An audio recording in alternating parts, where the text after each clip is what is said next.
Hey everyone, welcome. So I want to talk about feminine leadership, and I want to talk about it because I'm so jazzed about the experience that I'm having where there's really a balance of feminine and masculine, but I'm definitely feeling the feminine leadership.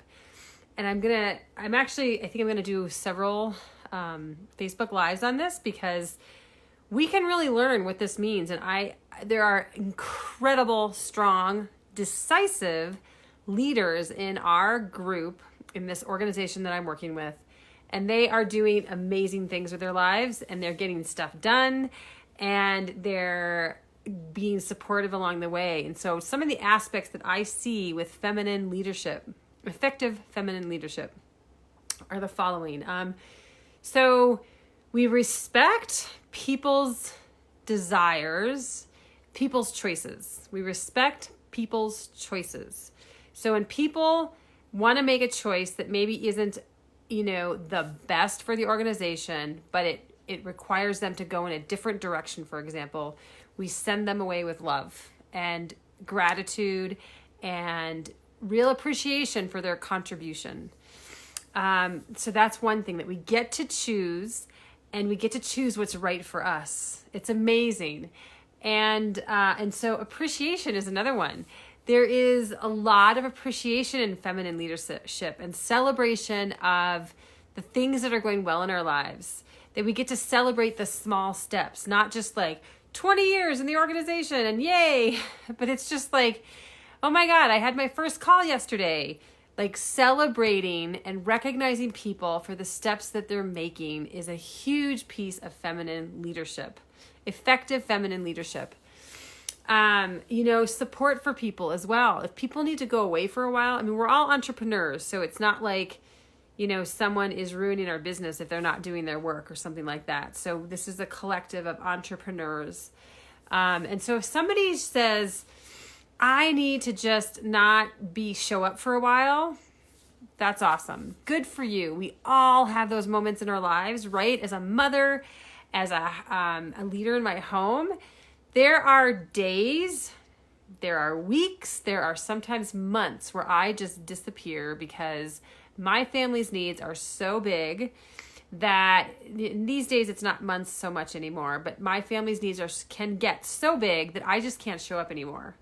And so that hasn't happened for a while. But there are days and there's weeks that things are just a little bit rougher than normal. And so we get to decide, again, this is that piece of choice. We get to decide what is good for us. And so that's another piece of feminine leadership, is recognizing the choices that we get to make and knowing that what is good for each person. We're just going to trust in them knowing what's best for them, and so that they get to do what they need to do to be able to take care of their family and life. And so that's another piece of feminine leadership, is balance, right? The freedom to balance your life, the freedom to take care of, as women, we manage so many different things. And so we get to decide what it is that we want to focus our time and attention on. That's another piece of feminine leadership, which is so amazing. And advocating for that and respecting that and supporting that, which is incredibly groundbreaking. And so I don't know if you know this, but the female brain, the tendency is for the female brain to develop this way. So it's left and right, the left and right sides of the brain connect more than a male's brain.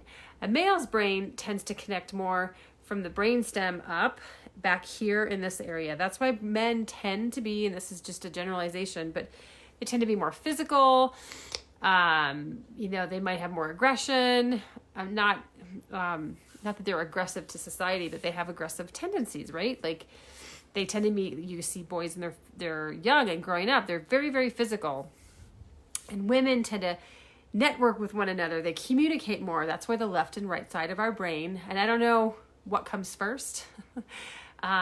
If we're networked because we communicate so much and we want to talk about things, or if it's the other way around. But regardless, research shows us that women's brains tend to be more interconnected by the left and right the corpus callosum, it's called, the left and the right sides of the brain.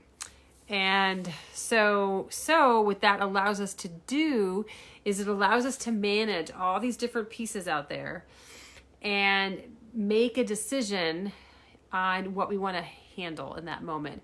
Traditional leadership is more like, you're doing this and that's too bad. If, you know, the other things have to fall away. And then if you can't do it all, too bad for you, is kind of the sentiment in corporate cultures and so forth.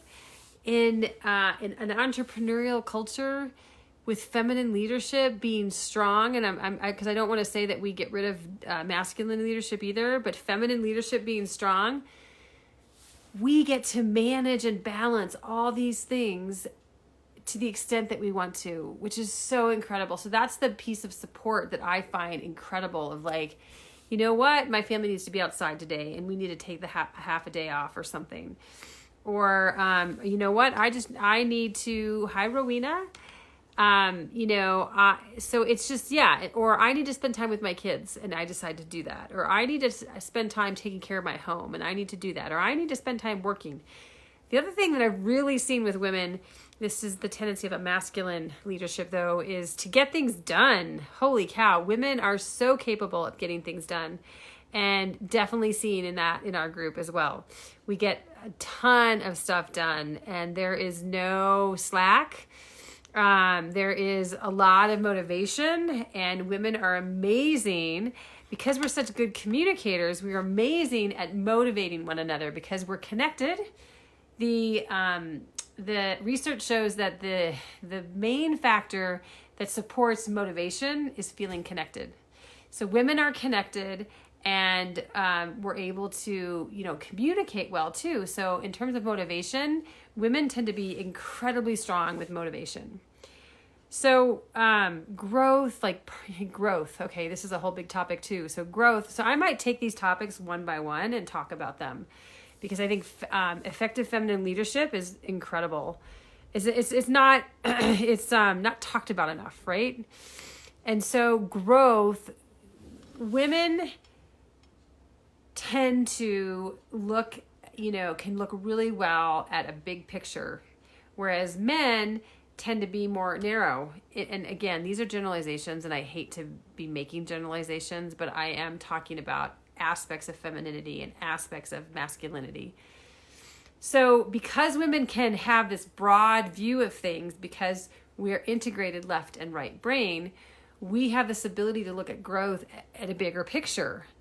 And so we can look at growth with this bigger picture, and we can look at the aspects of, here is business growth. Here is the growth of our family. Here is, this is typical, right? We manage so many things. Here is personal development and growth. And so feminine leadership supports all of it. It supports all of it. Like the organization I'm with, we have business growth and personal development growth and spiritual growth. We have to kind of manage our own growth of our family, right? Luckily, I'm a parenting consultant and I have an MSW, so I kind of have that covered. But it's this huge umbrella of all these areas that we want to grow in, and we're able to do that. And in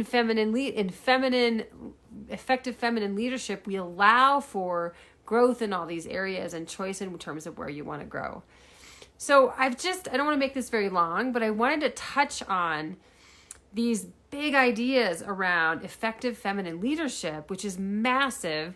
And there's a movement towards offering more of this kind of leadership. And of course, you always have to be balanced.